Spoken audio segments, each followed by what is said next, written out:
કેમ છો વિદ્યાર્થી મિત્રો? બધા મજામાં? લાસ્ટ લેક્ચરની અંદર આપણે સ્પંદ એટલે કે બિટ્સ વિશે જાણકારી મેળવી અને તેના ટેક્સ્ટબુકના 2 દાખલા પણ જોયા મસ્ત મજાના. આજે આપણે વાત કરવાની છે ચેપ્ટરના અંતિમ ટોપિકની, જે ખૂબ જ અગત્યનો, JEE નીટની દ્રષ્ટિએ પણ અલગ અલગ રેફરન્સ બુકમાં અલગ અલગ જગ્યાએ ખૂબ જ ખરાબ રીતના રજૂઆત કરેલી છે. ખરાબ રીતના મીન્સ કે બહુ કોમ્પ્લિકેટેડ રજૂઆત કરી છે. આપણે કોઈ પણ વસ્તુ બહુ ઇઝીલી સમજી શકતા હોય એને બહુ ગૂંચળાવાળી બનાવીને તમારી સામે રજૂ કરી છે. એટલા માટે આજના લેક્ચરમાં આપણે વાત કરવાની છે ડોપલર અસરની. ડોપલર અસર ઇંગ્લિશમાં ડોપલર ઇફેક્ટ કહેવામાં આવે છે ને. ડોપલર અસર એટલે શું? બહુ સહેલી અને સરળ ભાષામાં આપણે સમજી શકીએ છીએ. તો આ સમજવા માટે અત્યારમાં આ લેક્ચરમાં સ્પેસિફિકેશન, આ લેક્ચરમાં તમારા ટેક્સ્ટબુક કરતાં અલગ રીતના હું રિપ્રેઝન્ટ કરું છું. ટેક્સ્ટબુક રીતના અલગ રીતના થોડુંક આપણે સમજવાનું છે. ટેક્સ્ટબુકમાં જેવી રીતના થિયરી આપેલી છે એના કરતાં હું થોડીક અલગ રીતના સમજાવું છું. લાસ્ટમાં આવતું સમીકરણ તો બંનેમાં સમાન જ મળશે, પણ મારા મત અનુસાર આ થિયરીને ગળે ઉતારવા માટે, આ થિયરીનો બધો કન્સેપ્ટ, બધો નિચોડ જોવા માટે હું જે આજે તમને સમજાવું છું એટલી બાબતોને જો તમે ધ્યાનમાં પ્રોપરલી લેશો તો આપણે ટેક્સ્ટબુકના કે બારના JEE નીટના કોઈ પણ કોમ્પિટિટિવ એક્ઝામના MCQ અથવા દાખલાઓ ખૂબ જ સહેલી રીતના ગણી શકાશે. બીજી એક વાત, લાસ્ટ લેક્ચરમાં આપણે સ્પંદ ભણ્યા એ ટેક્સ્ટબુક મુજબ ભણ્યા હતા. સ્પંદને સરળ ભાષામાં સમજવા માટે અલગ રીતના પણ સમજી શકાય છે. જો તમારે શીખવું હોય, જો તમારે જાણવું હોય અલગ રીતના, જો આ પ્રમાણે ટેક્સ્ટબુક પ્રમાણે તમને પ્રોપરલી આઈડિયા ન આવ્યો હોય તો મને યુટ્યુબમાં નીચે કોમેન્ટ કરજો કે ભાઈ સ્પંદની થિયરી આપણે અલગ રીતના ભણવી છે. અને ડોપલર ઇફેક્ટ જો ટેક્સ્ટબુક પ્રમાણે ભણવી હોય તોય મને મેસેજ કરજો કે ટેક્સ્ટબુક પ્રમાણે ડોપલર ઇફેક્ટ આપણે પાછી ભણવી છે. ન ભણવી હોય તો પણ ચાલશે, કારણ કે લખવામાં પૂછાતી નથી, બરાબર ને? કારણ કે સ્કૂલ જ એક્ઝામ લે છે, એટલા માટે એટલું બધું બીવા જેવું નથી, બરાબર? તો ડોપલર અસર એટલે શું, શરૂ કરીએ આપણે. ડોપલર અસર સમજવા માટે થોડાક વર્ચ્યુઅલ એક્ઝામ્પલ આપણે વિચારવા પડશે, જે આપણે વિચારી શકીએ, અનુભવતા હોય વ્યવહારિક જીવનમાં તેવા ઉદાહરણ લઈએ. કે ધારી લ્યો, માની લ્યો કે આપણે કોઈ એક રેલવે પ્લેટફોર્મ પર ઊભા છીએ, રેલવે સ્ટેશનના પ્લેટફોર્મ ઉપર આપણે ઊભા છીએ. આપણે ઊભા છીએ, મારા બધા શબ્દ પકડવાના છે. આપણે સ્થિર ઊભા છીએ. હવે તમને ટ્રેનનો અવાજ સમજાણો, ટ્રેને જે વિસલ વગાડી, ટ્રેને જે સિસોટી વગાડી એનો અવાજ તમને સંભળાણો, પણ તમે આજુબાજુમાં મોઢું ફેરવું તો તમને ટ્રેન તો ક્યાંય દેખાણી જ નહીં. તમે આજુબાજુમાં મોઢું ફેરવું તમને ટ્રેન નરી આંખે ક્યાંય દેખાણી જ નહીં, પણ હા, ટ્રેનના વિસલનો અવાજ મને કાનમાં સંભળાણો, એ 100%ની વાત છે. હવે તમે સમજી શકો છો વિદ્યાર્થી મિત્રો કે જેમ ટ્રેન તમારી નજીક આવતી જશે તેમ તમને તે વિસલનો અવાજ વધારે સંભળાશે. જ્યારે ટ્રેન તમારી બાજુમાં આવીને, તમારી સામે આવીને ઊભી રહી જશે ત્યારે વિસલનો અવાજ ખૂબ જ વધારે, એટલે કે જેટલો ટ્રેનનું હોય એટલો જ તમને સંભળાશે. હવે જ્યારે ટ્રેન તમારાથી વળી પાછી દૂર જવા માંડે તો પાછો વિસલનો અવાજ ક્રમશઃ ઘટતો જશે. તો આ જે ઘટના થઈ, આ ઘટનાને કહેવામાં આવે છે ડોપલર અસર, ડોપલર ઇફેક્ટ કહેવામાં આવે છે. ડોપલર ઇફેક્ટમાં અમુક સંજ્ઞા ઉપરથી અમુક શબ્દો આપણે ખાસ ધ્યાનમાં લેવાના છે. તો સૌથી પહેલા થિયરી શરૂ કરતા પહેલા હું શબ્દો વિશે થોડીક માહિતી આપી દઉં. હું બોલીશ જ, તમને જો યાદ રહે તો ઓકે, નો રહે તો લખી નાખવાનું. ઓકે, ડોપલર અસરમાં આવતા અમુક શબ્દો અહીંયા આપણે નોંધ બનાવીએ છીએ. સૌથી પહેલો શબ્દ આવશે ઈ છે એલ. એલ ને ઇંગ્લિશમાં કહેવાય લિસનર. લિસનર એટલે સાંભળનાર, અને એને સ્પષ્ટ ગુજરાતીમાં કહેવાય શ્રોતા અથવા નિરીક્ષકે કહેવાય. જોજો કેટલા શબ્દ: લિસનર, સાંભળનાર, શ્રોતા, નિરીક્ષક. એલને ઓ વડે પણ દર્શાવી શકીએ. ઓ એટલે ઓબ્ઝર્વર, ઓબ્ઝર્વિંગ કરતો હોય ને ઓબ્ઝર્વર કહેવાય. તો ઓબ્ઝર્વર એટલે કે નિરીક્ષક. તો એલ અથવા ઓ ને આપણે શું કહેશું બેટા? શ્રોતા કહેશું. હું ગુજરાતી શબ્દ નથી લખતો, કે તમને સમજાય જ જશે. નો સમજાય તો લખતા જાજો સાથે સાથે. બીજો શબ્દ આવે છે જેને આપણે કહેશું એસ. એસને કહેવાય આપણે સારી ભાષામાં સોર્સ. એસ ને આપણે શું કહેશું સારી ભાષામાં? સોર્સ. સોર્સ એટલે કહેવાય એને ઉદ્ગમ. બરાબર ને? ઉદ્ગમને આપણે એસ વડે દર્શાવશું. ત્યાર પછી બીજી સંજ્ઞા આવે છે જે છે એફએલ. એફએલ એટલે frequency of listener. Frequency of listener. પણ આને ગુજરાતીમાં શું કહેવાય? શ્રોતા દ્વારા અનુભવાતી આવૃત્તિ. શ્રોતા દ્વારા અનુભવાતી આવૃત્તિ જેને કહેશું એફ ઓફ એલ. પછી આવે છે એફએસ. એફએસ એનો મતલબ થશે ઉદ્ગમ દ્વારા ઉત્પન્ન થતી આવૃત્તિ. ઉદ્ગમ દ્વારા ઉત્પન્ન થતી આવૃત્તિ. ત્યારબાદ આવશે વી ઓફ એલ.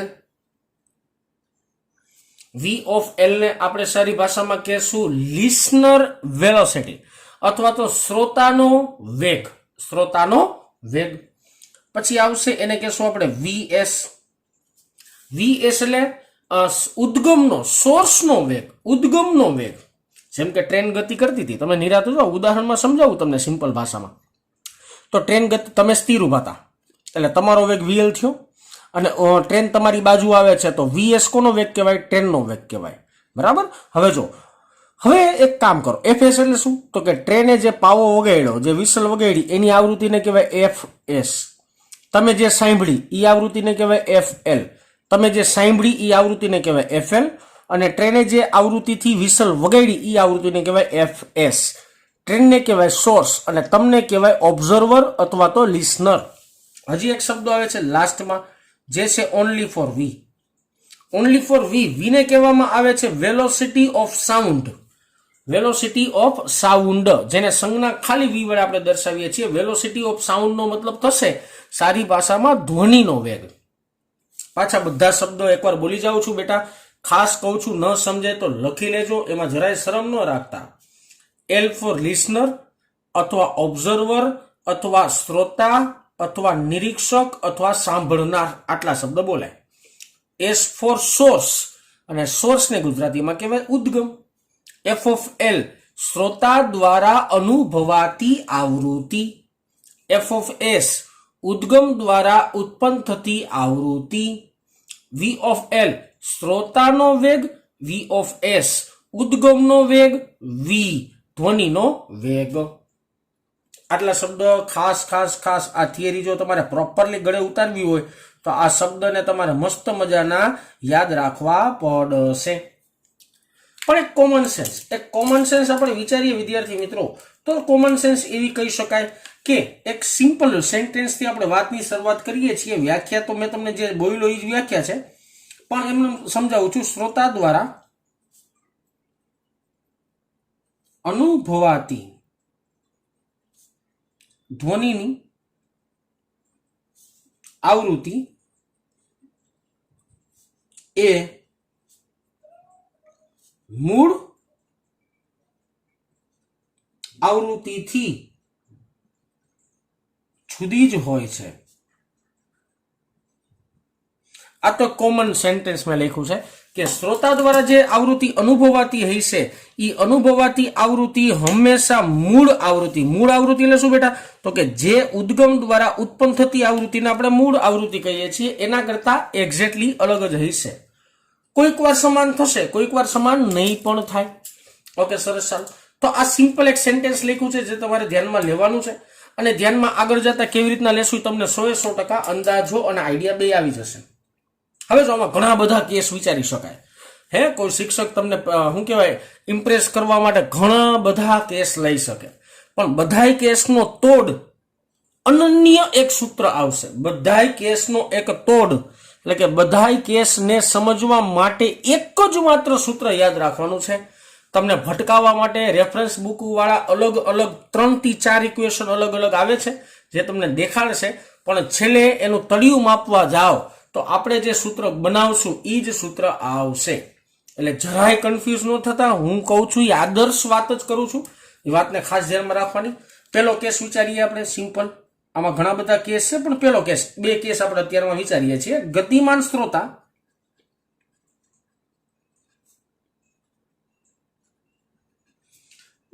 શ્રોતા અને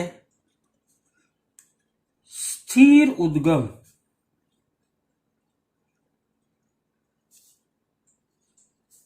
ગતિમાન શ્રોતા અને સ્થિર ઉદ્ગમ. એટલે શ્રોતા એટલે શું વિદ્યાર્થી મિત્રો? તો કે સાંભળનાર. એ સાંભળનાર ગતિમાં હોવો જોઈએ અને ઉદ્ગમ એટલે જે અવાજ પેદા કરે છે એ સ્થિર હોવો જોઈએ. આવી કંઈક વાક્ય રચના તમને કીધેલી છે. આ મને મજા આવ્યો એટલે કેસ લીધો. અલગ અલગ લઈ શકાય. ગતિમાન શ્રોતાની જગ્યાએ ગતિમાન ઉદ્ગમ ને સ્થિર શ્રોતા લઈ શકાય. બેને ગતિમાં લઈ શકાય, બેને સ્થિર લઈ શકાય. આવા બધા કેસ લેવાય. બધી વાત છેલ્લા સુધીમાં આવી જાય. આખો લેક્ચર પ્રોપરલી જોજો એટલે ટોટલી બાબતો સમજાઈ જશે. ઓકે, ગતિમાન શ્રોતા છે, શ્રોતાને આપણે ગતિ કરાવીએ છીએ ને ઉદ્ગમ સ્થિર છે. Okay good. ચાલો અહીંયા એક ઉદ્ગમ વિચારીએ છીએ. ધ્યાન આપજો, આકૃતિ ખાસ સમજો. આકૃતિમાં જ માયાજાળ છે બધી. સારું, જો આ એક છે, આપણે લઈએ છીએ આને કહી દઈએ સોર્સ, એટલે કે આ થઈ ગયું ઉદ્ગમ. અને અહીંયા એક દોરીએ છીએ જે છે લિસનર, એટલે આ થઈ ગયું બેટા શ્રોતા. Okay done. ચાલો પેલી વાત આ થઈ. આ છે સોર્સ ઉદ્ગમ અને આ છે લિસનર એટલે કે શ્રોતા. સાહેબે ચોખવટ કરી કે સ્થિર ઉદ્ગમ છે. એનો મતલબ એવો થયો કે વેલોસિટી ઓફ સોર્સ એ 100% 0 થશે. વેલોસિટી ઓફ સોર્સ 100% 0 થશે. સાહેબે સ્પષ્ટ શબ્દમાં કીધું છે સ્થિર છે. ગતિમાન શ્રોતા, હાલો વાંધો નહીં. આ સ્ત્રોતો આ દિશામાં ગતિ કરે છે, ધારો કે શ્રોતા આ દિશામાં ગતિ કરે છે ધારો કે, અને એનો વેગ આપણે લઈએ છીએ વિદ્યાર્થી મિત્રો v ઓફ l.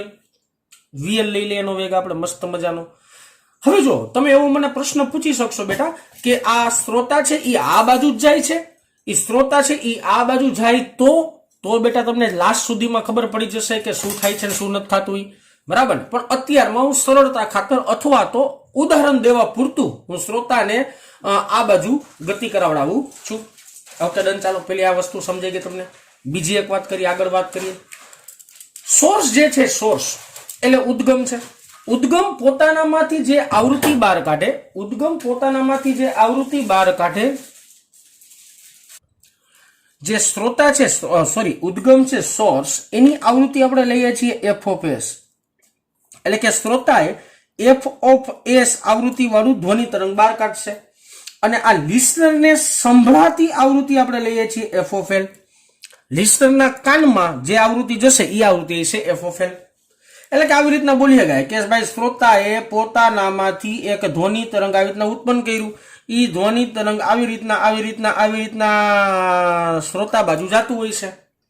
તો આ જે ધ્વનિ તરંગ ઉત્પન્ન થયું એની આવૃત્તિ છે fs અને આ ધ્વનિ તરંગ લિસનર એટલે કે શ્રોતાના કાનમાં જાય એની આવૃત્તિ છે fl. આમાં કન્ફ્યુઝન ન થાય. બીજી વાત કે આ ધ્વનિ જે છે, આ ધ્વનિનું તરંગ છે એટલે ધ્વનિ જે છે એ ધ્વનિનો વેગ છે આ દિશાનો જે છે v જેટલો. મેં કીધું અહીં ધ્વનિના વેગને આપણે v વડે દર્શાવશું. તો આ ધ્વનિનો વેગ આ દિશાનો જેને આપણે કહીશું v જેટલો વેગ છે.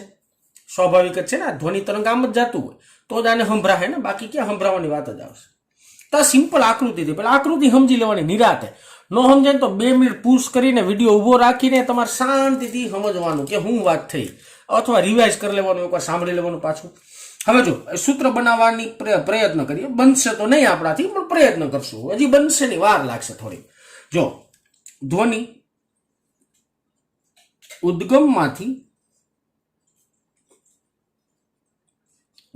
ઉદ્ગમમાંથી ઉત્સર્જાતી અથવા તો ઉત્સર્જાતી ધ્વનિની સાચી આવૃત્તિ. ધ્વનિ ઉદ્ગમ એટલે આને કહેવાય. એનામાંથી જે ઉત્સર્જાતી સાચી આવૃત્તિને સાહેબ આપણે નામ આપ્યું છે f ઓફ s. અને જોઈ શકાય છે f ઓફ s એ કેટલું હોય છે તો કે v બાય લેમડા જેટલું. Common sense. આ સૂત્ર મારે બોલવાની કઈ જરૂર નહીં પડે, એમને મેં સમજાઈ જાય. હાલો v બાય લેમડા કેમ આવ્યું પેલા તો સમજાવી દો, એકવાર બોલી લઉં. આ સૂત્ર તો છે f is equal to v by lambda. તમે આવું જોયું છે v બરાબર f લેમડા. f ને સૂત્રનો કરતા બનાવ્યો તો v બાય લેમડા થયું. v એટલે શું તો કે ધ્વનિ તરંગનો વેગ અને લેમડા એટલે શું ધ્વનિ તરંગની તરંગ લંબાઈ. ધ્વનિ તરંગની તરંગ લંબાઈ અને ધ્વનિનો વેગ બેનો ગુણોત્તર કરશો એટલે તમને સાચી આવૃત્તિ મળશે. Okay done. હવે આ આવૃત્તિ તો ઉત્સર્જાણી. હવે આ ભાઈને હું સંભળાય છે ગોતવું પડશે ને આપણે. ઓકે ચાલો સમજીએ. શ્રોતા દ્વારા અનુભવાતી આવૃત્તિ, શ્રોતાને કેટલી આવૃત્તિ અનુભવાય છે એના વિશે આપણે વાત કરીએ તો શ્રોતા દ્વારા અનુભવાતી આવૃત્તિ છે એફ ઓફ એલ. હાલો, F of L is equal to V plus V L ના છેદમાં લેમડા થશે. ઓકે, આવું કંઈક થશે. મનમાં પ્રશ્નના ફુવારા આવશે ભાઈ. ફુવારાને શાંતિથી 2 મિનિટ રહેવા દેવાના, બધો જવાબ દેવામાં આવશે. સૌથી પહેલા તો અહીં બે વેગનો સરવાળો કેમ આવ્યો? આ ધ્વનિનો વેગ વી અને વી એલ, આ બેનો સરવાળો તમે કર્યો જ હું કરવા હે? તો સિમ્પલ ભાષામાં શાંતિ રાખજો. તમે કાર્ય ઉર્જા પાવર ચેપ્ટર ભણ્યા, એમાં સાપેક્ષ વેગ ભણ્યા. હો, સાપેક્ષ વેગ ભણ્યા, સાપેક્ષ સ્થાનાંતર ભણ્યા. પછી ત્રીજું ચેપ્ટર હતું ભાઈ આપણે સુરેખ પથ પર ગતિ, એમાંય સાપેક્ષવાદ આવે, એમાંય સાપેક્ષ વેગ આવે. એનો એક કિસ્સો યાદ દેવડાવો. કિસ્સો યાદ એમને નહીં આવે, ઉદાહરણ દેવું પડશે ત્યારે તમને યાદ આવશે, બાકી તમને ક્લિક જ નહીં થાય કે હું બોલ્યો નહીં. મારી વાત જો નિરાતે સાંભળવાની, ઉદાહરણ હે, પછી આ વસ્તુ ક્લિયર કરી દઈશ કે શું વાત છે ને, બરાબર ને, પ્રોપરલી સમજાવીશ. જો આ એક ટ્રેન છે, એ ટ્રેન આમ જાય, ટ્રેન છુક છુક ગાડી આમ જાય. આ બીજી ટ્રેન હે, એ આમ જાય આમ નીચે. એક ટ્રેન જાય છે ઉપર, એક ટ્રેન જાય છે નીચે. હવે સાંભળજો, આ ટ્રેન છે ને અત્યારે એનું મોઢું એન્જિન અહીંયા, આ ટ્રેનનું એન્જિન અહીંયા. ઓકે, હવે જો આ આમ ગતિ કરે, આ આમ ગતિ કરે, એટલે એક સમય બે એકબીજાને ક્રોસ થાય. આખી વાત મારી મગજમાં ઉતારવાની નથી, ખાલી સમજવાની, હું બોલવું નહીં.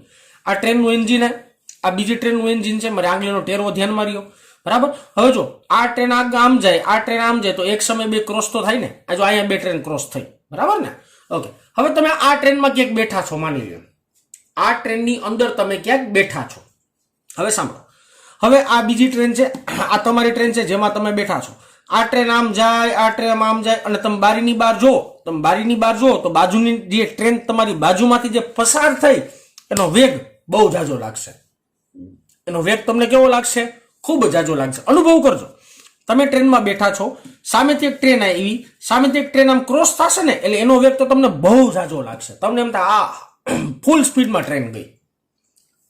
વાસ્તવિકતા તો અલગ જ હશે. કાંઈક વાસ્તવિકતા જોવા જાવ ને તો વાસ્તવમાં તો એ ટ્રેનનો વેગ તમારી ટ્રેન કરતા ઓછો હશે, તોય તમને લાગશે એનો વેગ જાજો. એનું કારણ કહું તમને. સાપેક્ષવાદમાં આપણે ભણીને આવ્યા છીએ કે જ્યારે કોઈ બે વસ્તુ કે એક વસ્તુ આ દિશામાં ગતિ કરે, બીજી એક વસ્તુ આ દિશામાં ગતિ કરે, બે વિરુદ્ધ દિશામાં જો પદાર્થ ગતિ કરતા હોય ને, તો હંમેશા તે બે વેગનો શું કરવો પડે? સરવાળો કરવો પડે. જે વાત આપણે ઓલરેડી સાપેક્ષ વેગ નામની થિયરીમાં ભણીને આવ્યા ભૂતકાળમાં છીએ. પછી મેં તમને ઉદાહરણ કીધું, તમે એમનો રિયલાઇઝ કરજો કે એકનો વેગ આમ હોય, બીજાનો વેગ આમ હોય ને, બે એકબીજાને ક્રોસ થાય ને, તો તમને વેગ બહુ જાજો લાગે. જાજો લાગે મતલબ બે વેગનો શું થતો હોય છે? સરવાળો. આમાં જે લેમડા વાળું પદ આવ્યું, આ લેમડા વાળું પદ, આ લેમડા વાળું પદ શું છે હજી અહીં ક્લિયર લખી દો. આ ભૂલાઈ જવા જેવું છે એટલે લખી દો હું કે ધ્વનિના તરંગ લંબાઈ છે. ધ્વનિના તરંગની તરંગ લંબાઈ છે. એક પ્રશ્ન એવો કે મારે જો સાહેબ પ્રોપરલી સૂત્ર બનાવવું હોય ને તો મારે પેલા લેમડાની કિંમત ગોત લેવાય. લેમડાની હું કિંમત ગોતી લઈશ ને ભાઈ, એટલે મને મારો જવાબ કે તમે કીધા હતા ને હમણાં એક જ માત્ર સૂત્ર આવશે ને, એક જ માત્ર સૂત્ર સાબિત થઈ જાય જો તમે લેમડાની કિંમત ગોતી બતાવો ને, તોની વાત છે આ બધી. Okay, done. ચાલો, હવે આપણો પ્રયત્ન શું રહેશે ભાઈ? આપણો પ્રયત્ન એક જ માત્ર કે આપણે ગમે એમ કરીને લેમડા ગોતવાનો હોય મારી મંચકોડીને, બરાબર ને. ચાલો ગોતીએ. એના પછીનું બીજું હેડિંગ આપીએ છીએ અહીંયા મસ્ત મજાનું. બીજું હેડિંગ આવું છે, ગતિમાન શ્રોતા અને ગતિમાન ઉદ્ગમ. જો સાંભળજો, ગતિમાન શ્રોતા અને ગતિમાન ઉદ્ગમ. તમારી ઈચ્છા પૂરી થઈ એવું વાક્ય લખ્યું ને, બે ને આપણે ગતિ કરાવી માની લો, બે આપણે ધબધબાટી બે ભાગે જ છે એવું માનો. ઓકે, આકૃતિની ભૂમિતિ ઉપરથી થોડુંક સમજવાનો મસ્ત મજાનો પ્રયત્ન કરીએ. આકૃતિ એક બનાવીએ સિમ્પલ અને સોબર, એટલે તમને આખી વાત સમજાઈ જાય. ઓકે, જો આ છે આપણી પાસે શ્રોતા, શ્રોતા બોલે તો લિસનર. આ છે આપણી પાસે ઉદ્ગમ, અને ઉદ્ગમ બોલે તો સોર્સ. જણી બે ગતિ કરે, આપણે એવી વિચારવાની વાત છે, બે ગતિ કરે છે એવું આપણે અત્યારમાં વિચારીએ છીએ. Okay, done. ચાલો, હવે જો અત્યારમાં આ જે સોર્સ છે, ઉદ્ગમ છે, એ અત્યારમાં ઓ બિંદુએ છે માનો. આ બિંદુનું નામ છે ઓ. Okay, done. ચાલો, બીજું કે આ લિસનર છે, લિસનર बराबर ने ए लिसनर अत्यारमा अहींया ज छे, हुं मानु थोड़ीक वार मानु अत्यारमा लिसनर अहींया छे। हवे तमे निराते विचारવાનો प्रयत्न करो कि आम टर्म्स एंड कंडीशन ले टी बराबर 0 समये आ जे उद्गम छे ई ओ बिंदु पर छे, पछी आ सोर्स आ दिशामां गति करे छे vs जेटला वेगथी अने t बराबर t समय એટલે કે એક આવર્તકાળ જેટલા સમય અહીંયા પહોંચે છે ભાઈ। અહીંયા પહોંચે છે કોણ? તો કે સોર્સ, ત્યારે એનું નવું સ્થાન છે o ડેશ। આખી વાતને નિરાતે વિચારીએ, હું બોલું શાંતિથી નિરાતે સમજજો। જો લિસનરને 2 મિનિટ ભૂલી જાઓ, ઉદ્ગમ અત્યારમાં પ્રારંભિક સમયે o બિંદુ પર છે, આ o બિંદુ, આ s ફોર સોર્સ, બરાબર, અને ગતિમાન ઉદ્ગમ છે, તો આ ઉદ્ગમ આ દિશામાં તમે આમે લઈ શકો ભાઈ, મને પ્રોબ્લેમ નથી, પણ અત્યાર માટે હે ને હું જેમ કહું ને એમ સ્વીકારવા માંડો, કારણ કે ફાઇનલ ઇક્વેશન આવશે ને પછી તમારે જેમ કરવું હોય ને આડાવડું કરજો, બધા જવાબ પ્રોપરલી આવશે તમારી સામે। ઓકે, સોર્સને તમે આ દિશામાં ગતિ કરાવો છો vs જેટલા વેગથી, અને એક આવર્તકાળ પછી, કારણ કે સમય મારે કોઈક લેવો જ જોઈએ ગમે એમ કરીને, એટલે મેં આવર્તકાળ વિચાર્યું, કારણ કે એક તરંગ પૂરું થતા લાગતો સમય આવર્તકાળ કહેવાય, આવા કંઈક લોજિક મારી હકશું આગળ જતા, એટલે એક આવર્તકાળ પછી તે સોર્સ ઓ ડેશ નામના બિંદુએ પહોંચ્યો ભાઈ। હાલો, સરસ વાત છે, બહુ સાચી વાત છે, આવું કંઈક થયું। અને આ જે શ્રોતા છે એ આ દિશામાં ગતિ કરે છે ને શ્રોતાનો વેગ છે vl કહી દો, હાલો અને vl નામ આપી દો। મેં બધી ટર્મ્સ એન્ડ કન્ડિશન વિચારી લીધી, બેને મેં ગતિમાં રાખ્યા છે, ઇનડાયરેક્ટલી ડાયરેક્ટલી ગમે એમ। બીજી એક વાત કહી કે શ્રોતાને સંભળાતી આવૃત્તિ એટલે કે લિસનર ફ્રીક્વન્સી fl છે, અને ઉદ્ગમ દ્વારા બહાર નીકળતી એટલે કે ઉત્સર્જાતી આવૃત્તિ છે fs છે। શ્રોતા દ્વારા અનુભવાતી આવૃત્તિ fl અને ઉદ્ગમ દ્વારા નીકળતી આવૃત્તિ fs છે। હવે જોજો, મારી નિરાતે વાત સમજજો, નિરાતે। હવે અહીંયા એક કન્ફ્યુઝન મસ્ત મજાનો આવે, એને સોલ્વ કરવા માટે મારી વાતને તમારે ધ્યાનપૂર્વક સાંભળવી પડશે। જોજી જોઈ ધારો કે જોજો, મારી ટર્મ્સ એન્ડ કન્ડિશન ખાસ ધ્યાનમાં લેજો, બાકી આ વાત ગળે ઉતરે નથી, એવું હું 3 વાર બોલી ગયું। હવે જ્યાં સોર્સ છે ઉદ્ગમ, સોર્સે t બરાબર 0 સમયે એક તરંગ કાઢ્યું, માની લ્યો સોર્સે t બરાબર 0 સમયે એક તરંગ કાઢ્યું, ધ્વનિ તરંગનું ઉત્સર્જન કર્યું। જ્યારે સોર્સ અહીંથી અહીંયા પહોંચે છે ત્યાં સુધીમાં આ તરંગ ગતિ કરીને ધારો કે અહીંયા પહોંચી ગયું, માની લેવું। વાત શું છે હજી એકવાર રિપીટ કરું છું, જ્યારે સોર્સ આ જગ્યાએ છે t બરાબર 0 સમયે, ત્યારે સોર્સે એક તરંગનું ધારો કે ઉત્સર્જન કર્યું। હવે આ સોર્સ ગતિ કરીને અહીંયા પહોંચે ત્યાં સુધીમાં આ તરંગ અહીંયા સુધી પહોંચી ગયું છે, એટલે સોર્સની નવી જગ્યા આ થઈ અને તરંગની નવી જગ્યા આ થઈ ગઈ। ધ્વનિ તરંગનો આ દિશામાંનો વેગ જે આપણે કહીએ છીએ v, ખબર જ છે, ધ્વનિ તરંગનો વેગ આપણે કહીએ છીએ v, રેડી? ઓકે, મેં આવી ટર્મ્સ એન્ડ કન્ડિશન લીધી। હવે બીજી એક વાત કરીએ, અહીંથી લઈને આ ડિસ્ટન્સ, આ ડિસ્ટન્સ ને આપણે કહીએ છીએ o ડેશ, આટલું સ્થાનાંતર થયું ને o ડેશ। આ સ્થાનાંતર કેટલું હશે વિદ્યાર્થી મિત્રો? vst જેટલું સ્થાનાંતર હશે। કોમન સેન્સ છે, સમજાય જેવી વાત છે। વેગ બરાબર અંતરના છેદમાં સમય, તો અંતર બરાબર વેગ ગુણ્યા સમય, વેગ છે vs ને સમય લાગ્યો t, આટલું ડિસ્ટન્સ ટ્રાવેલ કરવા માટે લાગતો ટાઈમ છે t। ઓકે, તો આ ડિસ્ટન્સ શું બેટા? vst જેટલું। બીજી એક વાત કહી, અહીંથી અહીંયા સુધી પહોંચતા લાગતો સમય t છે, તો ધ્વનિ તરંગને અહીંથી અહીંયા પહોંચતા લાગતો સમય કેટલો હશે બેટા? t જ હશે। મેં તમને કીધું હતું કે અહીંયા ધ્વનિ તરંગ ઉત્પન્ન થયું t બરાબર 0 હોય, t બરાબર t એ સોર્સ અહીંયા પહોંચ્યો ત્યારે ધ્વનિ તરંગ અહીંયા પહોંચ્યું, તો આ જે ડિસ્ટન્સ હશે આ ડિસ્ટન્સ હશે vt। આ ડિસ્ટન્સ કેટલું થાય? vt। અને હું એવું કહું છું કે આ બે ડિસ્ટન્સનો જો સરવાળો કરો ને તો એ સરવાળો મળશે તમને તરંગ લંબાઈ। આ બે ડિસ્ટન્સનો તમે સરવાળો કરો તો તમને જવાબમાં મળશે તરંગ લંબાઈ। એટલે અહીંયા મનમાં પ્રશ્ન આવી જાય કે સાહેબ આને તરંગ લંબાઈ કેમ કીધું, એ કાંઈ સમજાવવું નહીં, કાંઈ વાંધો નહીં, મારે સમજાવવાનું છે નિરાતે। ઓકે, એના માટે થોડીક રાહ જોઈએ, હજી આગળ વધીએ, આ સમજાવી દઈશ અત્યારમાં જ, બરાબર? 5 મિનિટ પછી ઊભા રહેજો। સૌથી પહેલા અમે લખીએ t સમયમાં ઉદ્ગમે કાપેલું અંતર જે છે vst, અને એટલા જ સમયમાં એટલે કે ટી સમયમાં, ચાલો લખીએ, ટી સમયમાં ધ્વનિએ કાપેલું અંતર એ કેટલું છે બેટા? વી ટી જેટલું છે. અને આ ધ્વનિના તરંગની તરંગ લંબાઈ, આ ધ્વનિના તરંગની તરંગ લંબાઈ, જેને આપણે કહીએ છીએ લેમડા, અને લેમડા બરાબર આ બેનો સરવાળો થાય. હજી પ્રશ્ન છે ભાઈ, સરવાળો કેમ થાય એનું રીઝન છે, સરવાળો થાય. Okay done. ભલે સરવાળો થતો એની બહુ ટેન્શન નથી લેવાનું, આ પદ નથી સમજાતું, આઈ નો વેરી વેલ. ઓકે ને, કાંઈ વાંધો નહીં. Lambda is equal two T common કાઢીએ એટલે વધશે વી પ્લસ વીએસ, અને ટી કોમન છે. Okay good.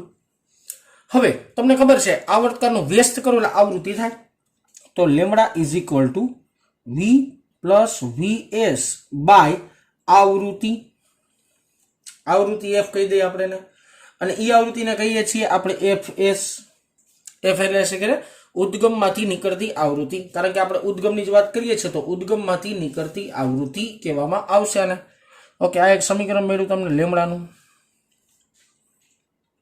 આ તરંગ લંબાઈની કિંમત સમીકરણ નંબર 1 માં મૂકતા, આ તરંગ લંબાઈની કિંમત, લેમડાની કિંમત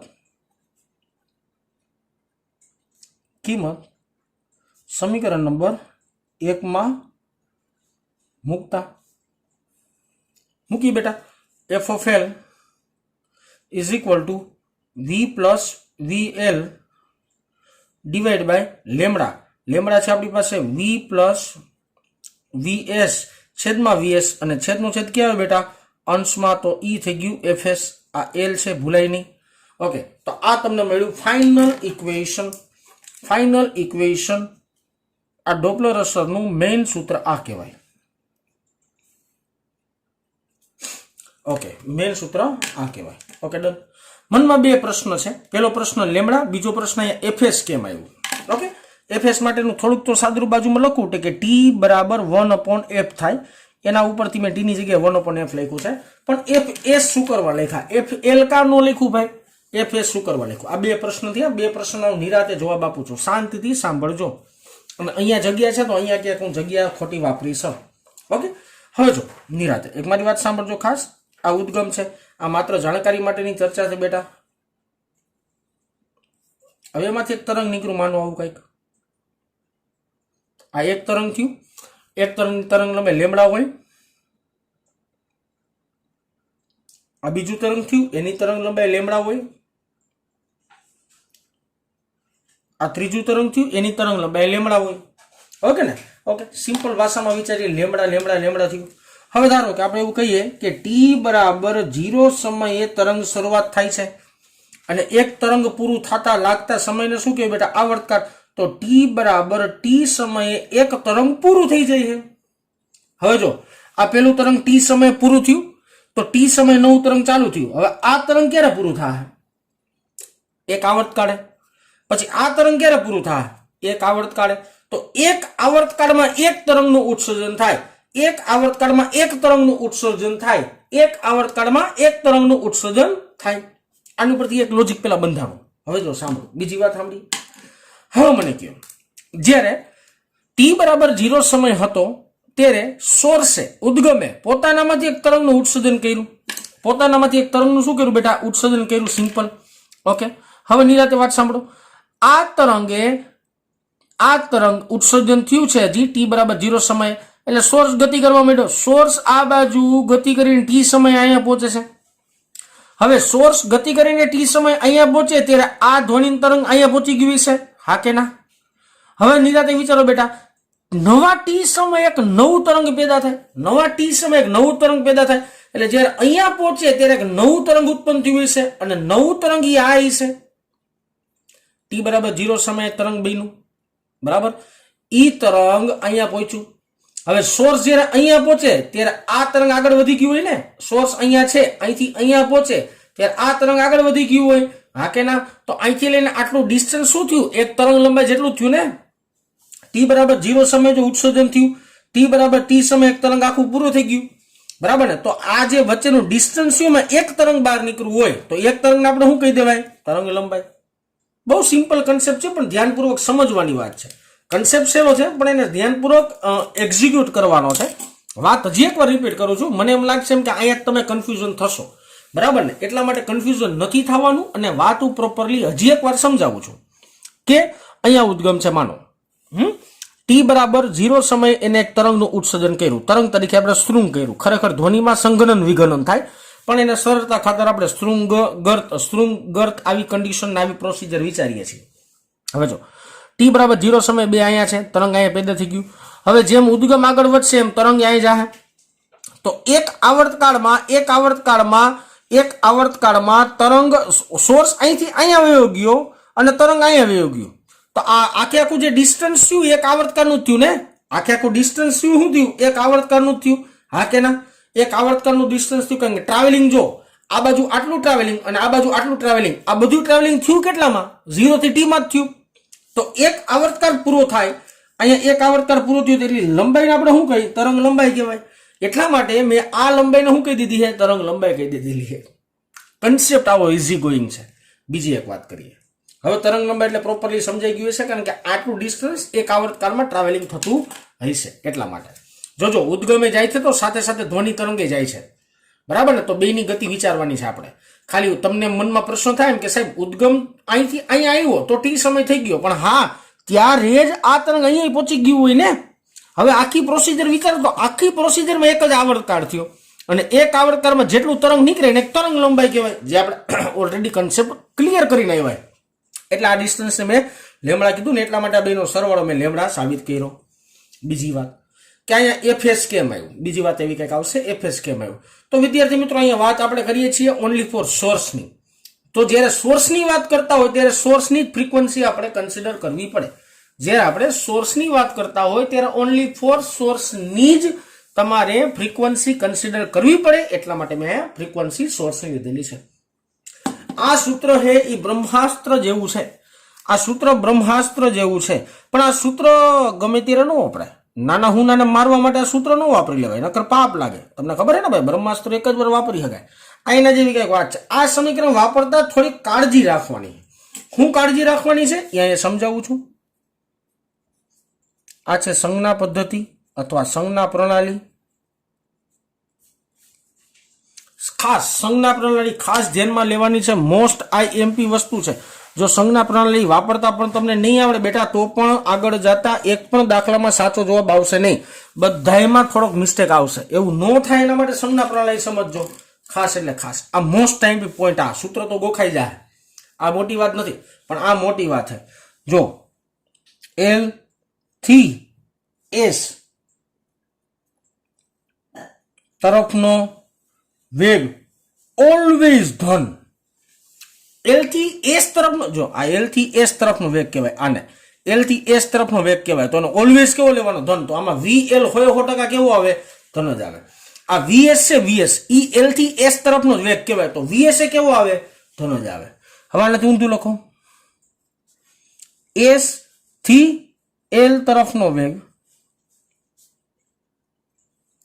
એ હંમેશા ઋણ આવે.